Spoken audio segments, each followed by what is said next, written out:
Okay, so hello everybody, good morning and welcome back to the welcome back to the EduphoreIAS, the Hindu analysis series. Fine.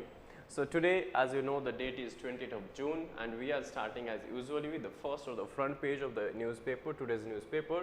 So let us start with the front page of June 20th, the Hindu. Let us quickly see what is important. Left, right and front, we'll check everything. कि क्या important है आज के front page से. So quickly, not important. SC admits review plea by MITI body on ST status. So of course this is the issue which is going on from the last 1.5 months almost in the Manipur. So this is related to that only, and there are certain issues of the law and order situation as well. So somebody is saying that president's rule is the last option in Manipur under Article 356 of the Indian Constitution. Fine, because of law and order situation. So we'll see whether this is going to manifest or not. So just keep tap on that. Then Punjab steps in to help Karnataka with its free rice scheme. Okay, you can see Karnataka is running an ambitious program called Anna Bhagya scheme. Fine. So on Monday, since Karnataka is struggling to procure rice for its ambitious Anna Bhagya scheme, on Monday it received a ray of hope after AAP government in Punjab agreed in principle to supply the requisite quantum of rice. Fine. So you can see it's a a kind of good imperative as well. Fine. Good example for, let us say, this cooperation between the states. Okay, further if you see on the right side, row over move to allow free to air Gurbani telecast, not that important. Kerala district moves SC for not to euthanize euthanize dogs, not that important. Then again politics only here. Fine. Bengal polls, actually panchayat related polls, this panchayat elections basically. SC to hear plea on central forces deployment today. Okay. So since governor and the Calcutta High Court asked the central government to deploy central forces in order to have peaceful, free and fair elections, panchayat elections in West Bengal. Fine. So that was related to that thing only. Now this is the local news from Delhi, and then here we have this politics only. So इसमें हम नहीं जाएंगे. Next page भी politics है, इसमें नहीं जाएंगे. ठीक है. So this is important. This can be important from the exam point of view. क्या है? Archaeologist finds Mesolithic era, Neolithic, Mesolithic, Paleolithic. So Mesolithic, Middle Age, between these lithic periods, rock paintings in Andhra's Guntur. Fine. So this much remember.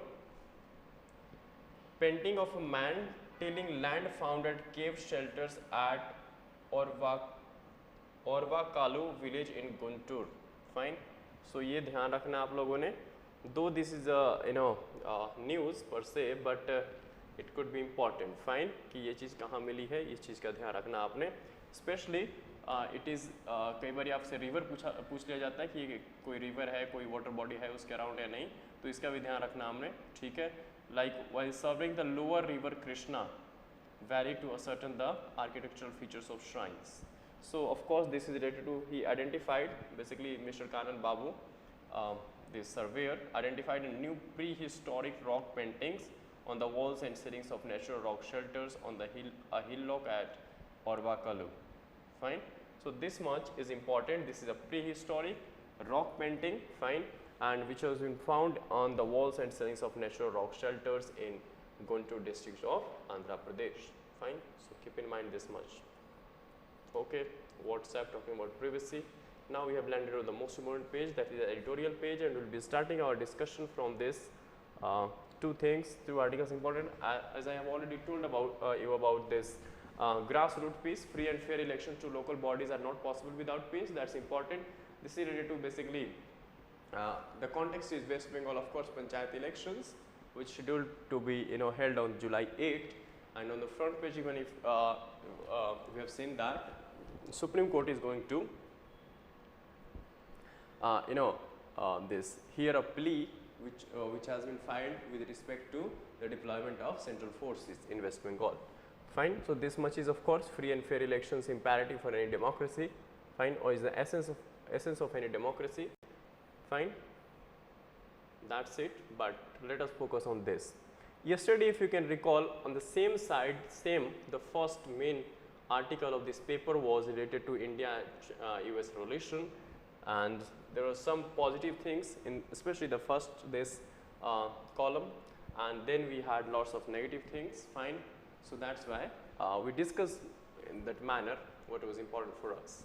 Today again the similar kind of historical background the author is giving. Author himself or writer himself is an IAS officer. Fine.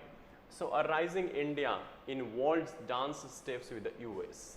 World's dance steps. Okay.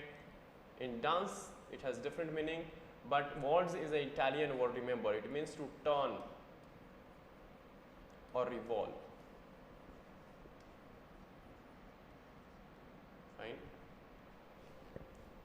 Fine. Okay. So first some background. You know, yesterday when I am mentioning this thing from the last few days that our Prime Minister is scheduled to visit US on a bilateral having a bilateral summit with the US President Joe Biden on 21st, 22nd, of course. So tomorrow only. Tomorrow he is scheduled to visit. So India and America are best BFF, that is best friends forever, and each needs the other more than ever before today, united by powerful mutual interest. Fine. So the author is saying over the time you have seen that with respect to the India-US relation, we are getting, we have seen a substantial improvement in our relations. Fine. In the last few years, especially with the establishment of the current government. Fine. Or the current establishment post, of course, 2014. Fine. You might see. So on the other hand, you see our relations are, getting, you can say, deteriorated or not deteriorated, but per se somewhere we are balancing one pole, we are improving our relation with one pole and trying to balance the other pole. Fine. Like Russia and this China. Fine. So and each needs the other more, of course both of them needs each other because of their own issues, domestic or international. India took 63 years to reach $1 trillion GDP, 7 years to hit 2 trillion GDP, and then 3 years to hit 3 trillion GDP, and is estimated to reach 25 trillion GDP by 2047, when we will be marking our, we are in the Amrit Kal. Fine. Heading towards this 100 centenary years of our independence from 75th of this entering of Amrit Kal. For the next 25 years we are in the Amrit Kal. Fine. So in the 100 years, when we will be marking the 100 years, so it has been estimated or forecasted by Price and Waterhouse Coopers that that we would be $25 trillion economy by 2047. Today somewhere we stand at around $3 trillion. Fine. So of course you see that in the last 3 years we have added $1 trillion. So of course if we go on like this, then of course it won't be, this target won't be something which is impossible to achieve. Of course it is achievable. Fine. Some backgrounds. Yesterday we started with the 1600, today we are starting with the 1700, I mean as the writer writes. So in 1700, talking about 1700s, India accounted for over 35% of global GDP, making it the world's biggest, and by the time of the economic crisis in 1991, it was down to almost 1%. Today it is at around 4 to 5% and rising. Fine. So very good, background, you can say. In 1700, author is saying that we were somewhere accounted for 35% of world GDP, but today and in 1991, when we faced this economic crisis, our share down to just 1%, and today again, since we are rising and we are adding to the our shares in the world GDP, so of course today we stand somewhere around 4 to 5%. Fine. But remember in the 1700s we are our share was somewhere around 35%. Okay. So the United States needs this market. Of course we are market. Even yesterday I mentioned that we are one of the biggest markets, consumer market in the world. That's why many countries and MNCs are looking for, forward to invest in India. This market desperately, and India needs America's capital and technology, of course, for both purposes, military or non-military. Let us say for transitioning to green energy. For that purpose also we need technology and alongside that funds as well. Fine. So both friends need each other. US को ज़रूरत क्या है India की? Because US looks to India as a prospective market. Fine. A huge market which desperately it needs actually, and India needs America's capital and technology. Fine, for both purposes, military as well as for other may you can in other sense, like apart from military, non-military, let us say green tech, since climate change and global warming is a major issue for everybody and we are transitioning from fossil fuels to renewable energy. So for that sake we need funds, a lot of funds, because we are a developing country. So and even technology as well, green technology especially for our industrial purposes and all. So there America can help us. Fine. So it's a win-win situation for both of us. And there are further examples, like by 2030 India will have a working population of 1 billion, which is more than the entire G8 population. So even yesterday we discussed that by 2030 we will be having one of the largest this demographic dividend and working age population, around almost 70% of the India's population will be in this age group. So he is saying this population will be more than the entire G8 population.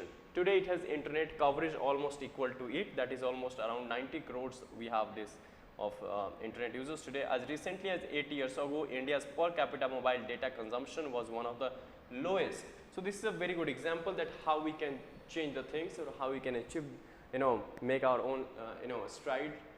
So see, 8 years before we were at 122nd position in the world in terms of per capita consumption of internet data, but today we are at number 1 in terms of consumption of internet data. So in 8 years we have, yes, we reached to the top spot from 122nd.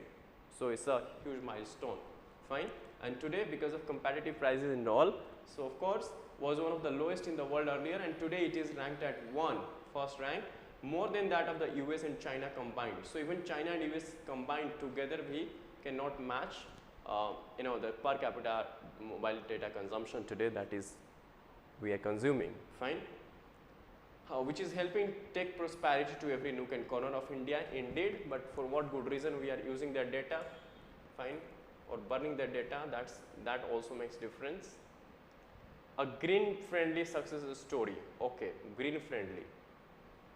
So green friendly, our focus is on green transition, green tech and green everything. So let us look at the infrastructure story first. Fine, which is significant success and its multiplier effects. Of course, you know that we know that infrastructure has a multiplier effect because it not just propels the economic growth but also helps boost every, let us say, sector of the economy. So multiplier effects, benefits will reverberate in the next 5 to 10 years, of course, because infrastructure projects have gestation period, long-term gestation period. If you are investing today, then of course you will start receiving the yield down the line 5 to 10 years. Fine, because they are long gestation projects. Infrastructure spend has shot up while fiscal prudence has been maintained. So it's a positive thing that on one hand the government has increased the fiscal this infrastructure spending. On the other hand, government is at the same time also maintaining the fiscal prudence. So what is fiscal prudence? Fiscal prudence is actually maintaining a well-defined balance between the revenue and expenditure. Expenditure is not such that of course especially the unwanted expenditure, so the wasteful expenditure. Fine, it should be more of capex expenditure, the long-term expenditures, which results in overall enhancing the productivity of the economy. Let us say boosting your GDP. Fine. So fiscal expansion. On one side we are we see fiscal expansion, yet at the same time fiscal prudence are very tough act to pull off, and the finance ministry has done well. Fine. So on one hand, the government is coming up with the highest rates of capital expenditure and all. So of course fiscally we are expanding, we have expansionary fiscal policy, and yet fiscal prudence, and yet at the same time we are fiscally prudent as well, that we are fine balancing our revenue and expenditure. Fine, are a very tough act. Of course this is a tough act. Let us take the examples of how a combination of carbon tax on fuel coupled with the coal cess and an infrastructure development cess found enough savings to fund at least a part of the railroads and ports expansion. So this is how the government is getting or mobilizing the funds for, let us say, rail and railways and rail and ports expansion. So from where the government is getting the money? Government is getting the money from where? Coal cess, coal के ऊपर cess लगा दिया, let us say road cess, carbon tax on fuel, fossil fuel basically, and alongside infrastructure development is cess as well. Cess, you know, cess is something which is meant for a specific purpose. It's a kind of tax, but not exactly a tax, but it has a specific purpose. Fine. It differs from surcharge in the sense that surcharge is tax on tax, additional tax, but cess has a like cow cess, like education cess. So the money which is coming up, from such kind of cesses, so that will be used for the sole purpose of what has been already mentioned. Fine. Okay. So this kind of this transition, of course, investment on infrastructure, it was a green for the infrastructure being built was green friendly, and the tax was on a non-green items. Of course, you see the coal cess, infrastructure development cess, fine, carbon tax. So of course, these are the taxes on non-green items. The fuel subsidy has come down from about 50,000 crore in 2015 to just 7,000 crore now. Fuel subsidy, I hope you all are aware about the rates of petrol, diesel, and if extrapolated on a rising GDP, then the savings would be of the orders of 9 to 10 billion dollars. Fine. So अगर हम इसको extrapolate करें कि अगर आज saving 50,000 की है, जिस हिसाब से GDP राइज कर रही है, उस हिसाब से अगर एक्स्ट्रापोलेट करके हम नेक्स्ट 5-10 ईयर्स देखें, तो almost our savings would be in the range of 9 to 10 billion dollars with respect to rising GDP. So what is often scarcely appreciated is that even a mere listing of a project on Pragati, Pragati का full form क्या है? That is proactive governance and timely implementation. The monthly review of this very Pragati platform. Pragati is actually remember this is related to infrastructure related implementation.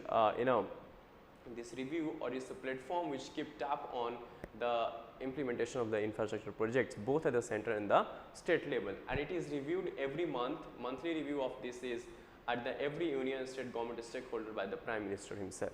Fine. So इसकी review Prime Minister खुद करते हैं. As the name suggests, that is proactive governance and timely implementation. Fine. So he is saying that it makes official issues pending government orders or clearances. Of course, lots of official works and everything is involved in this Pragati implementation. So he is giving this official insights over this implementation of this Pragati. Fine. He is saying that Pragati review takes a lot of official works in the backdoor, in the background. Fine.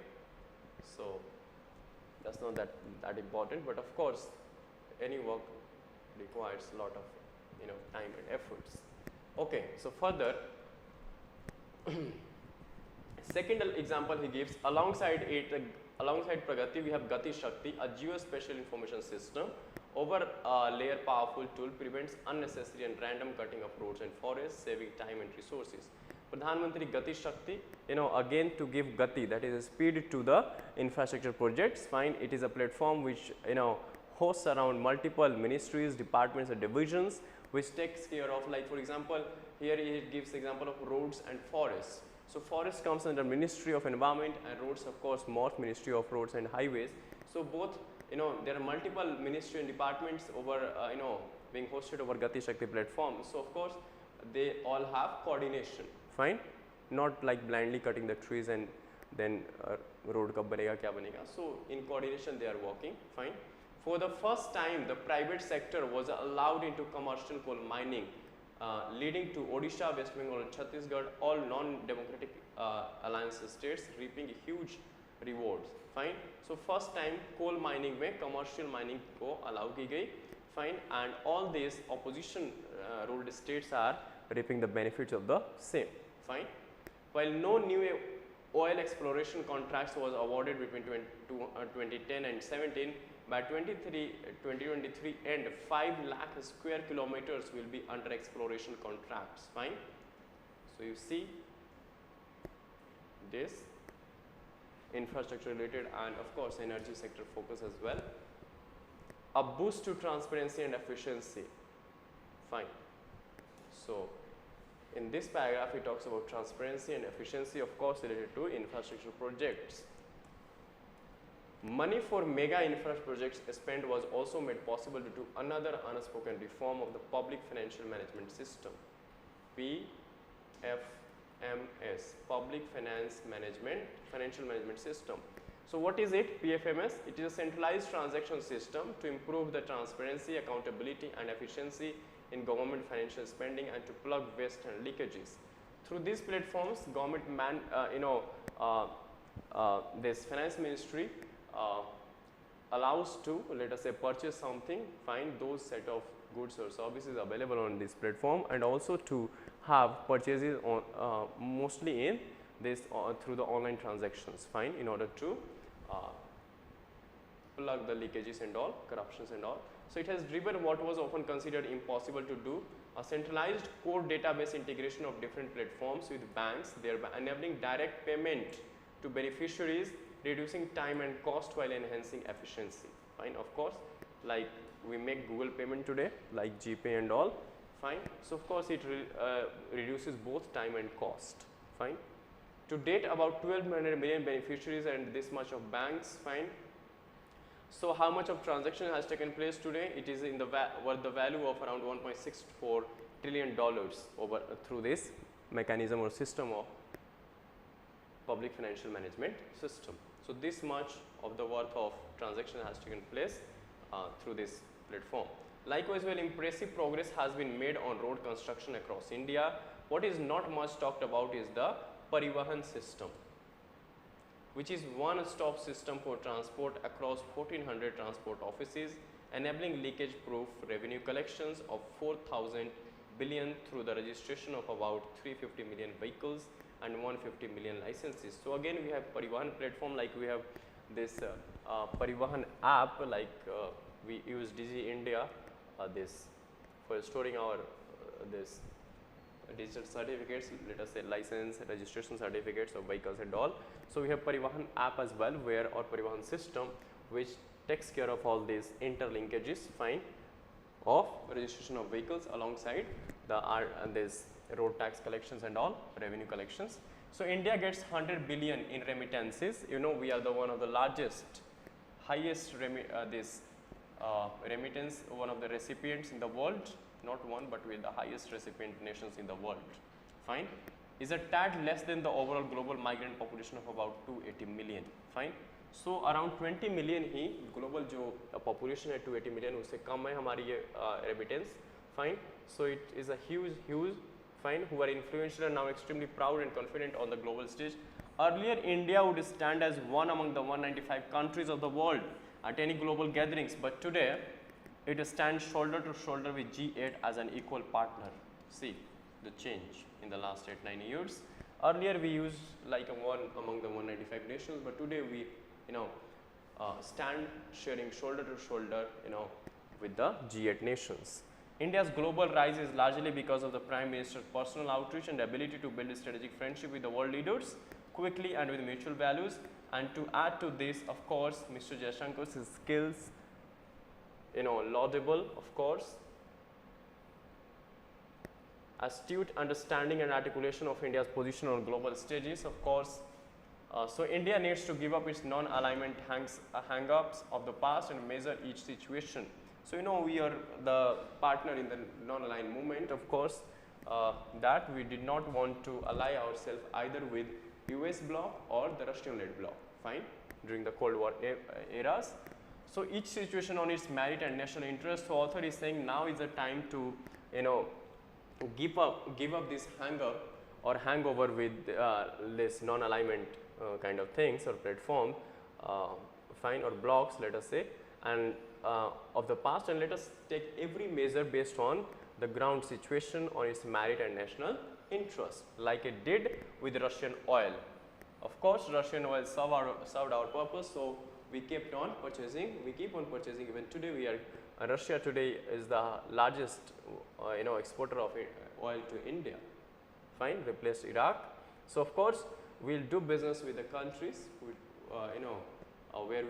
where our national interest will be served. Fine.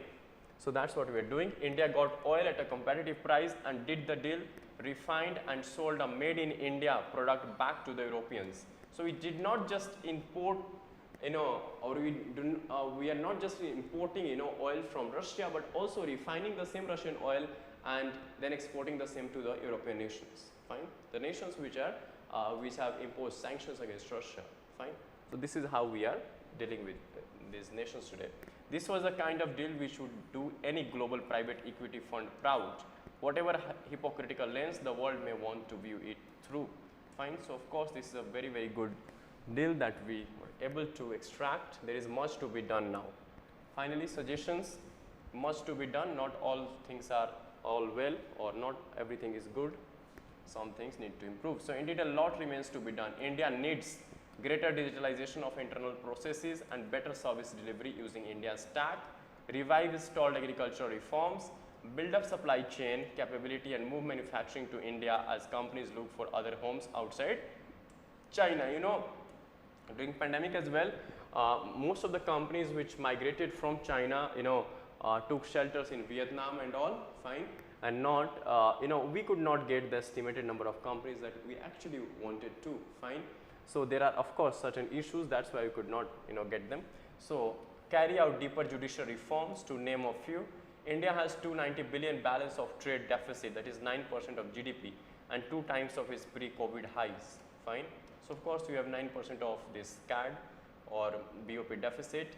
Of course, CAD, balance of trade deficit. Almost 50% of India is still stuck in agriculture, and manufacturing remains stuck at 14 to 50% of GDP.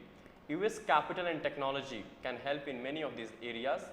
Indeed, as India completes 75 years of independence, it cannot be stuck in ambassador car defense technology. Of course, after 75 years, even today, we cannot be stuck with ambassador car defense technology, and needs critical US help to modernize and build its own capabilities too. And you might be aware that we recently discussed just few days back that we have this partnership in the critical and emerging technology with the US, fine. Both the Republicans and Democrats in US sees India as a valued civilizational ally and a strategic partner.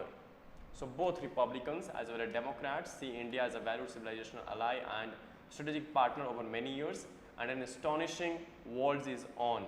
This is reflected in the fact that after Winston Churchill and Nelson Mandela, Prime Minister Modi becomes only major world leader, the only major world leader after Nelson Mandela and Winston Churchill to address their US Congress twice, fine. And even this time, Prime Minister will be receiving the ceremonials, this ceremony, fine. And the US, of course, President House, so that is very, very crucial. That is not an easy recognition which America bestows, and they are certainly not bhakts. Of course, they are not bhakts, fine. We cannot say that if they are welcoming our Prime Minister because they are bhakts. Is not like that, fine. But they are highly rational people, fine. So this much is important. India and the US are friends but not allies, and Pakistan is an ally, not a friend. Remember the distinction between the two.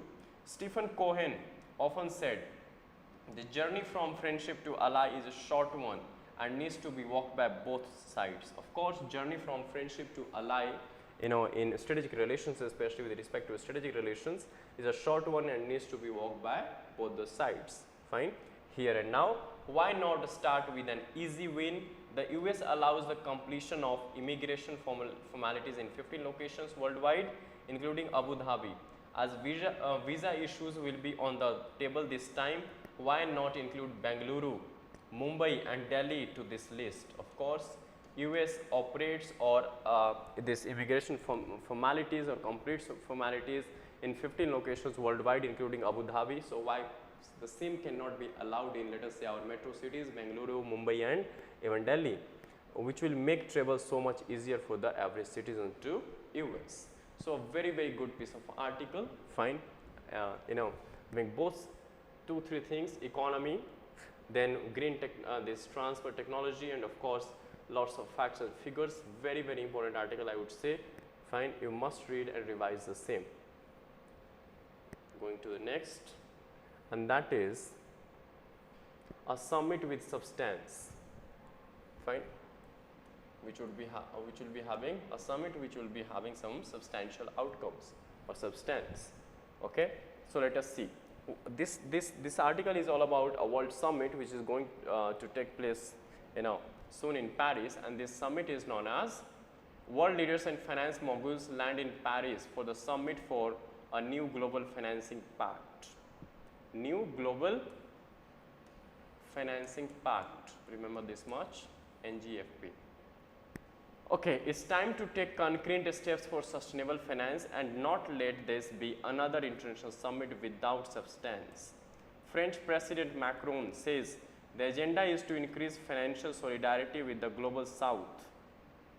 North and south, south basically, global north and global south. Global north basically the developed ones, developed nations, and global south basically the developing countries. Fine, north and south. India, the president of the G20 this year, is co-chairing the steering committee of the summit with finance and can be counted on to be that voice of the global south. Of course, we want to be the voice of global south, that is developing nations particularly, fine. And since we are co-chairing one of the steering committees of the summit, this this NGFP, that of course new global, this financing pact or the summit, fine. So we can be in another sense we can lead, of course we can be the leader of this south, global south. So promises and payment, even yesterday I discussed this fund issues, especially related to the climate change and green transitioning. So of course this is what the author is basically discussing in this opening paragraph. Promises and payment. Every day the cost of climate change and inaction becomes dearer. Dearer is which is getting costlier, particularly for low and middle income countries like us that face the brunt of it. According to One Planet Labs white papers released for the summit, the scale of investment needed to meet the United Nations Sustainable Development Goals, that is SDG goals, climate COP21 which happened in Paris, and biodiversity COP15 objectives set at the global and national levels is to the tune of an additional $4 trillion every year. Fine. So earlier developed countries were supposed to devolve around $100 billion to the developing country. They could not, and now today one of the white papers issued by the One Planet Labs saying that at least we need to $4 trillion every year for climate related transition. If you break down the mass, that's over 2 trillion a year to meet the Paris Agreement objectives and 2 trillion required to achieve the UN SDGs. So this is how we need $4 trillion, $2 trillion to keep the temperature below 1.5 degrees Celsius by this end of the century.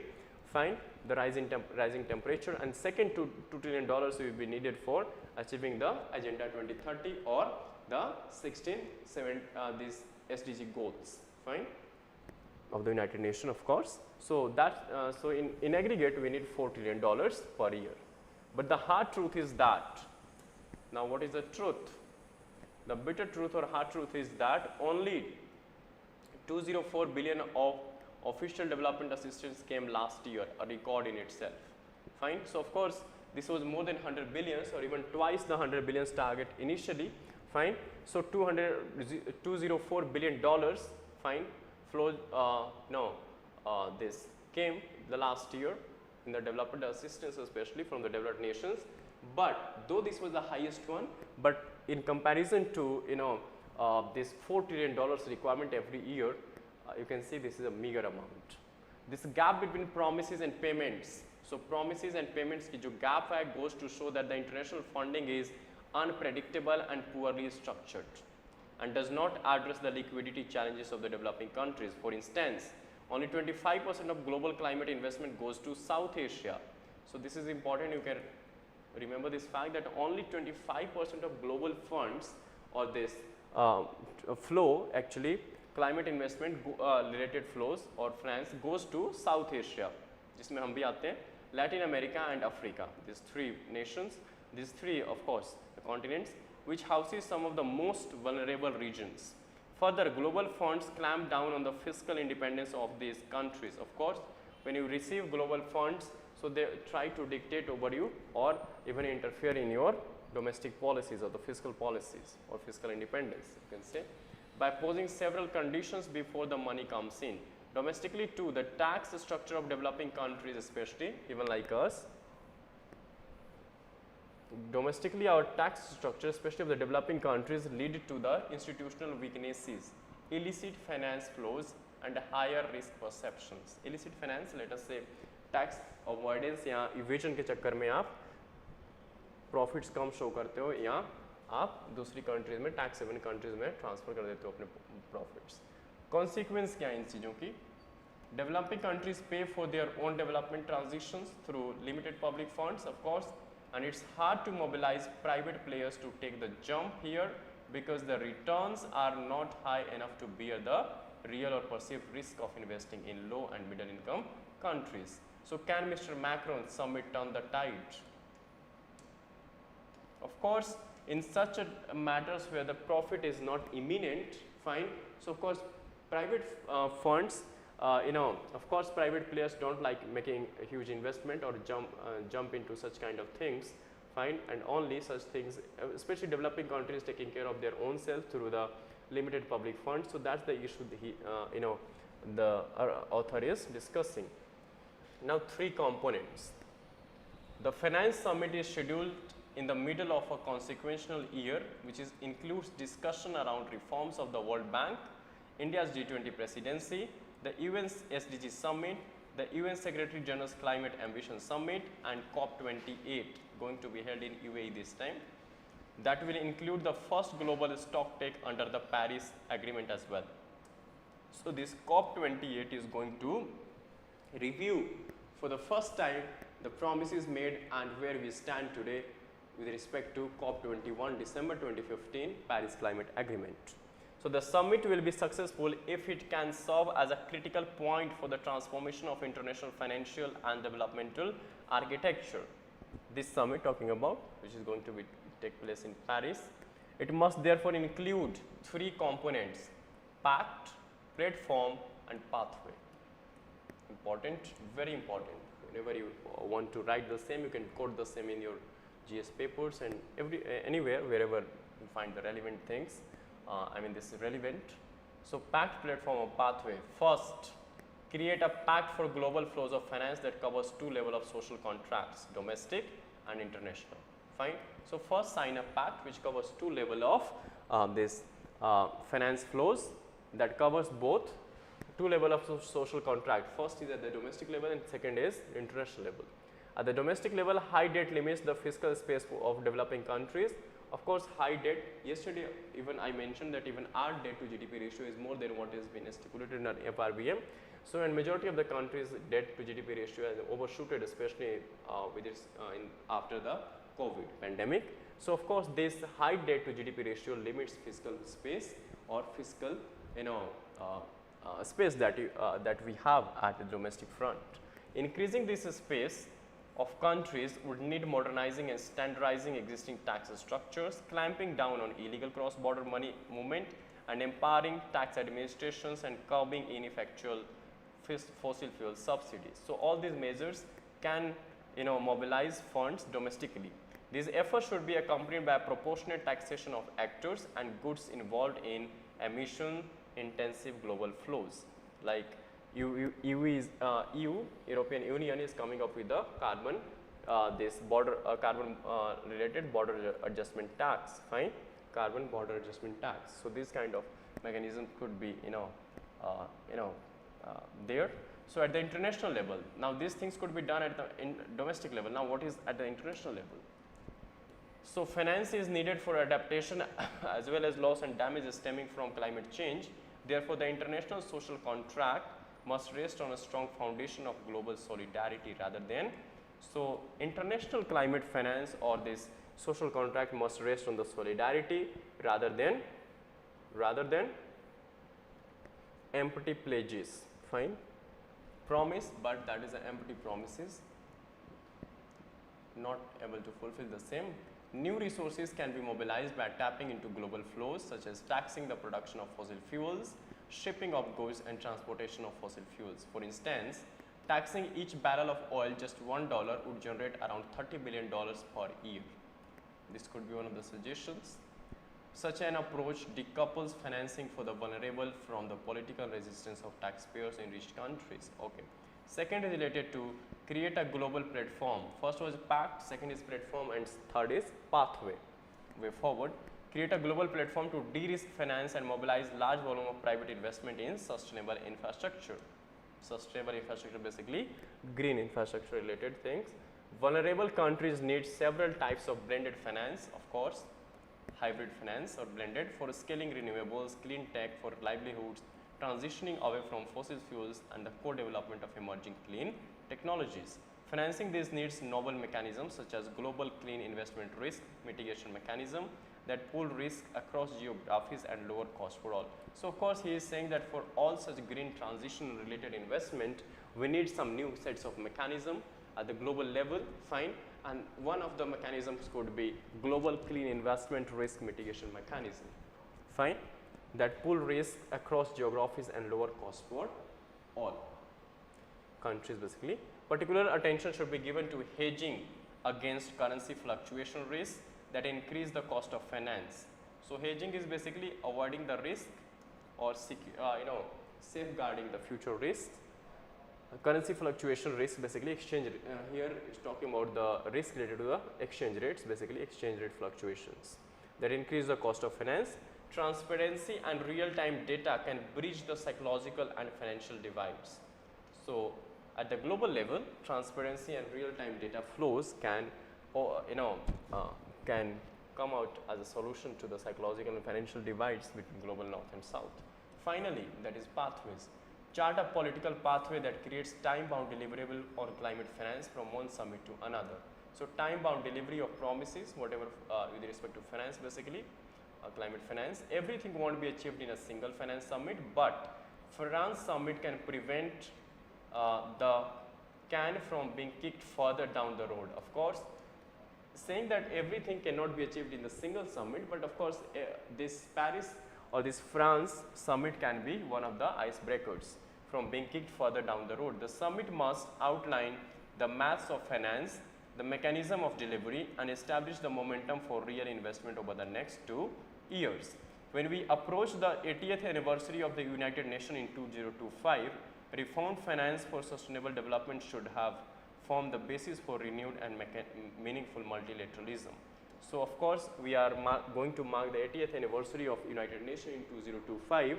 So, he is saying a reformed finance, of course, related to climate finance, talking about for sustainable development. Of course, as he mentioned initially, $2 trillion we need for sustainable development and $2 trillion for climate related transition.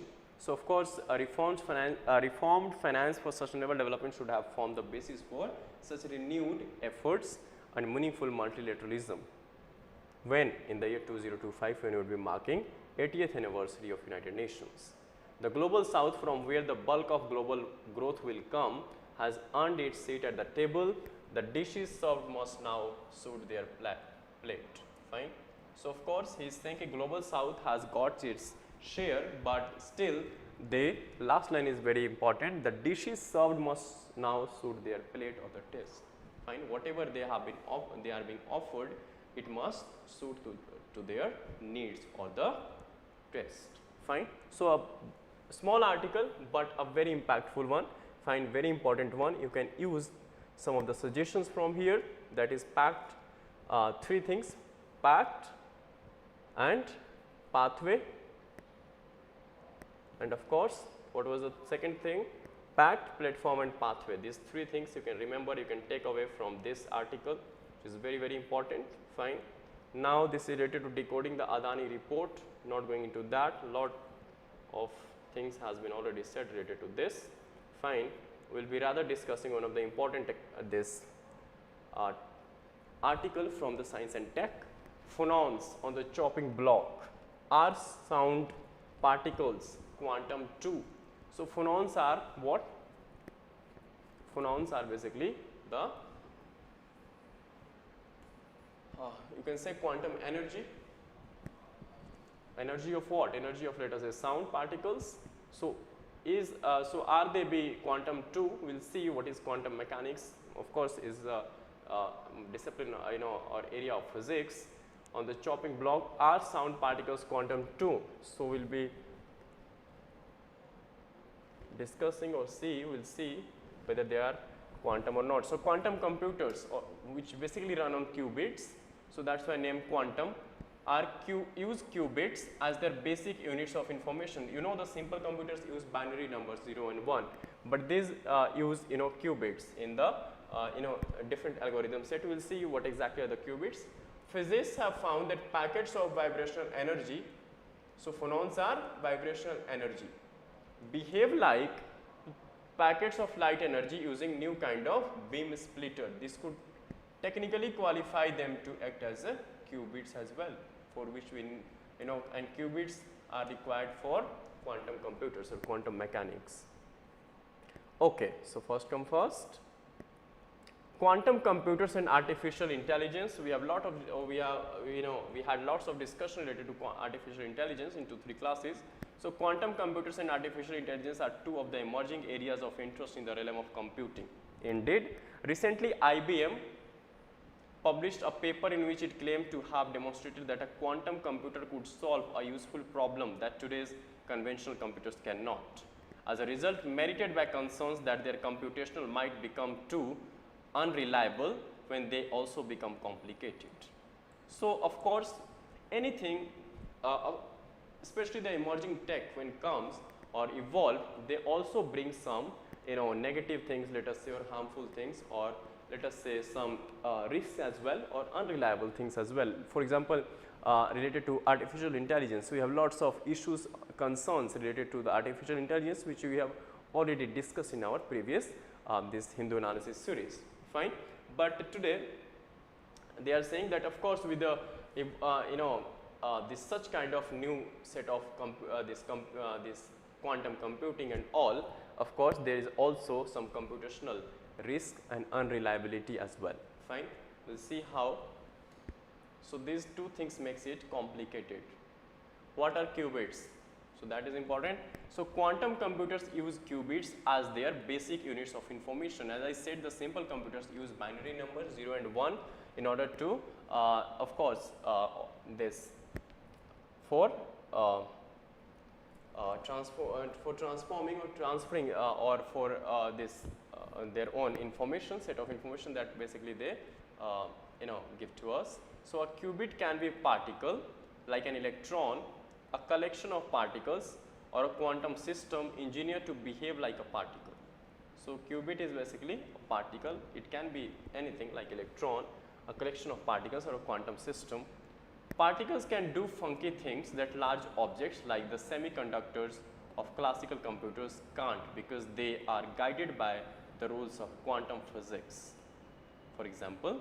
So remember, over the time you see that technology is getting smaller, fine, and today we are living in the era of nanotech, fine. The things are getting smaller, especially, fine, in size, but the impact is more than it used to be earlier. These rules allow each qubit to have the values on and off at the same time. The premise of quantum computing is that information can be encoded in some property of the particle, like an electron's spin, and then processed using these peculiar abilities. So this is how a particular information can be encoded in a particle, fine, or in some property of the particle, like an electron's spins, for example, the way electron revolves in a, let us say, a cell, and then processed using these peculiar abilities. As a result, quantum computers are expected to perform complicated calculations that are out of reach of the simple or conventional computers, or the best supercomputer even today. Other forms of quantum computing use other units of information. For example, linear optical quantum computing. Linear optical quantum computing uses photons, the particle of light, of course, as qubits. So different sets of quantum computers use different sets of type of these qubits. Just like different pieces of information can be combined and processed by encoding them on electrons and then having electrons interact in different ways, QC, that is linear optical quantum computing, offers to use optical equipment like mirrors, lenses, splitters, wave plates, with photons to process information. Fine. In fact, any particle that can be controlled and manipulated using quantum mechanical phenomena should be on paper be usable as an information unit in a quantum computer. So, see from here you might get a statement that any particle, when we see such kind of wordings, we try to assume them as extreme and try to treat them as untrue or false, but not always such statements are untrue.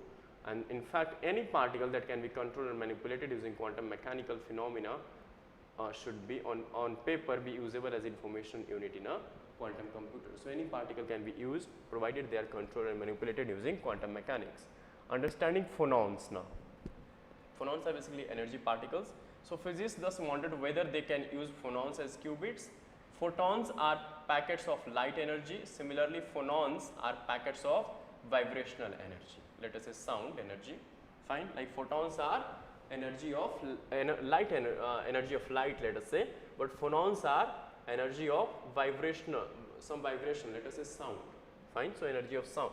Therefore, the question is, can we build a quantum computer whose information unit is, colloquially speaking, sound? So, can we build quantum computer on the basis of sound? According to a paper published in Science this month, it should be possible. Okay. So, researchers can manipulate electrons using electric currents, magnetic fields, etc., and photons with mirrors, lenses, etc. They needed new tools to manipulate phonons. To this end, the new study research from the University of Chicago have reported developing an acoustic beam splitter. So, we need here a beam splitter which can split the energy of sound or light in order to manipulate these phonons to be used as qubit for the quantum computers or quantum this. Beam splitters are used widely in optics research. Imagine a torchlight shining light along a straight line. When you just open this, use a torchlight shining along a straight line. This is a beam of light, basically a stream of photons. So, these are nothing but a beam of photons. When beam splitter is placed in the light's path, it will split the beam into two, and that is what the basic function of a splitter. When you put something in in the pathway of light or the light's path, of course it will split the light into two different directions. It will split the beam into two, and that is, it will reflect 50% of the photons to one side and let the other 50% pass straight through. Bilkul. While it seems simple, the working of the beam splitter actually draws on quantum physics. If you shine 1,000,000 photons at it, it will create two beams each of 5 lakh photons. Okay, so these are numerical examples. We can then reflect these two beams to intersect each other, creating an interference pattern. So we are saying that this is not as easy as we have explained, like putting a a splitter in the light's path. It's not that easy, rather complex. Okay, so there are two reasons behind this. First, particles can also behave like waves, and second, waves, of course, sound waves kind. Until an observation is made, a quantum system exists in a superposition of all its possible states, like a qubit being partly on and partly off at the same time. Fine. So, it's very complex that when something is getting on and off at the same time, and if you want to keep it on only, in on position only, so that's you understand how complex it is. Fine. So, that's where research is revolving or going on. So, when the single wave interacts with the beam splitter, it enters a superposition of the two possible outcomes, reflected and transmitted. So, of course, when light is entering to any beam splitter, or wave is interacting with such kind of beam splitter, so of course there are two possibilities. One is either the light would be reflected, or other it could be transmitted. When these states recombine, an interference pattern shows off. When both these things are combined, that is reflection and transmission, then of course we would be having a new set of interference. The findings of the study. In the new study, the researcher developed an acoustic beam splitter, a tiny device resembling a comb with 16 metal bars jutting out of it. It was placed in the middle of the 2 mm long channel of lithium niobate. Each end of the channel had a superconducting qubit, a qubit whose circuit components were supercomputing that could both emit what? supercomputing which can emit and detect individual phonons, sound energy. The whole setup was maintained at an ultra low temperature. If these phonons were converted to sound, their frequency would be too high for humans to hear. Each phonon in the study represented, according to the paper, the collective vibration of around 1 quadrillion atoms. 1 quadrillion, 4 times trillion. So this much of atoms. The team found that these phonons interacted with COM just like photons interact with an optical beam splitter. When a phonon was emitted from the left side of the channel, it was reflected half of the time and transmitted to the right side of the other half, that we have already discussed with the help of this torch light. Fine. Example. When phonons were emitted simultaneously from the left and the right sides, they both ended up on one side as expected. Fine. So in this case the reverse happened. A phonon based computer, earlier we were talking about qubits, now phonon based computer. Phonon of course would be acting like a qubit only. The basic science question is whether phonons actually behave the way quantum mechanics say they should. Fine. But it is still a long way from here to functional quantum computer that uses phonons as units of information. As University of Nottingham Physics and what you are doing is extending the quantum toolbox. People will build on it and it will keep going, and there's no sign of stopping anytime soon. So of course you can see that these phonons are basically an evolving mechanism or mechanics, of course part of quantum mechanics from physics only, conventional physics. So they can be like used like a photons, like energy, this. So of course as photons they can also be used as, let us say, basically the phonons, which are the sound's energy or vibrational energy. So this energy can be channelized to act like a quantum, this qubits, basically quantum bits actually. Fine. Which are needed or which is must, or let us say it's a basic input which actually runs the quantum computers. Fine. Because quantum computers are based on the qubits and not on the binary numbers. Fine. So that article is basically about evolving set of technology, and that is whether phonons can act like this qubit or not. Fine. So it's an evolving phase. We should keep tap on this. So Modi and Biden to discuss every issue relevant to India and US. This is what being said by our Foreign Secretary, Shri Vinay Mohan Kwatra. Fine. So of course Prime Minister heading for bilateral visit, already mentioned you. So let us now move to the next pages. We'll see now West Bengal politics going on.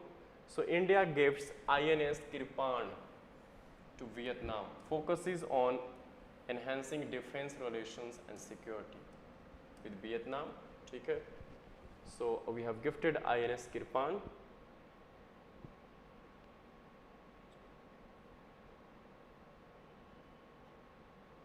Fine. So this is a bilateral cooperation. A meeting was there, which was of course. So let us quickly see what else took place. So of course Vietnamese counterpart General Phan Vang, I mean he's like a defense minister of this Vietnam. He happened to be in India. So progress on various bilateral defense cooperation initiative was reviewed during the meeting, with both sides expressing satisfaction at the ongoing engagements. What kind of engagements currently we have? So both ministers identified means to enhance existing areas of collaboration, especially in the field of defense, industry cooperation, maritime security and multilateral multinational cooperation. Fine. Further, this was, even this journal visited the DRDO headquarters as well and discussed ways to enhance defense industry capabilities. Further, you can see INS Kirpan is a Kukri class missile corvette displacing 1350 tons and was commissioned into the Navy on January 1991. So this much of information is important. It's a Kukri class missile, it's a corvette basically. Fine. And this place, it was commissioned in the Navy on January 12, 1991, which has been gifted to the Vietnam now. Fine. So this much of factual information related to this. and the ship is fitted with the medium range gun, 30 close range guns, shaft launchers and surface to surface missiles. Fine. In June 2022, India and Vietnam signed an MOU on mutual logistics support in presence of the two defense ministers. Fine. Further, the two defense ministers also signed the joint vision statement on India-Vietnam defense partnership towards 2030. So we have a vision document related, on defense, and this is focusing on the defense partnership towards 2030, moving towards 2030. So Hanoi, is the capital of Vietnam, has procured 12 high-speed patrol boats for the Vietnamese border guards force under a 100 million line of credit extended in 2014. So already Vietnam has procured 12 high-speed patrol boats, fine, of course, and line of credit actually is granted to any other country to make purchases from, let us say, India. So India granted 100 million lines of credit, fine, which would be paid later on. President rule is the last option in Manipur. Government will wait and watch. Okay, so I have already told you that issue is related to Gandhi Prize is a great honor, says Gita Press, but decline cash award. Fine. So yesterday we had discussion about this, about Gandhi Peace Prize going to Gita Press, Gorakhpur. And Uniform Civil Code, part of directive principles of a state policy, says Rajnath Singh. Of course, this is a evolving, again topic, or you can say one of the only issue or agenda of the current establishment manifesto. So commissions and even the government is heading towards this, coming out with the final draft of UCC. So we'll be keeping tab on that as well. Uniform Civil Code against the spirit of constitution, Muslim bodies. So of course discussion and debates going on whether we should come up with such kind of this UCC or not. Okay, Ladakh leaders. Okay, again. So next chief of RAW, Research and Analysis Wing of India, next chief would be Ravi Sinha. Fine, he will be replacing or succeeding Samant Kumar Goyal, who is going to retire on June 30th. Fine. So Sinha is a 1980 batch IPS officer from Chhattisgarh cadre. Fine. So just remember the name, Ravi Sinha, next RAW chief. Okay, next page. Let us see quickly what else what else is important from today's newspaper. We have almost discussed the important articles which were there for today's. Now the world, this, of course, she meets Blinken. Blinken, of course, US Secretary of State. He is like our External Affairs Minister, Jaishankarji. US agreed to stabilize relations amid tensions, so they are heading towards stabilizing their relations. Europe is world's fastest warming continent. Temperature is increasing by 2.3 degrees Celsius. Okay. FM calls for efforts to push farmers to cultivate millets. Yeah, we are celebrating International Year for Millets this year, 2023. Okay.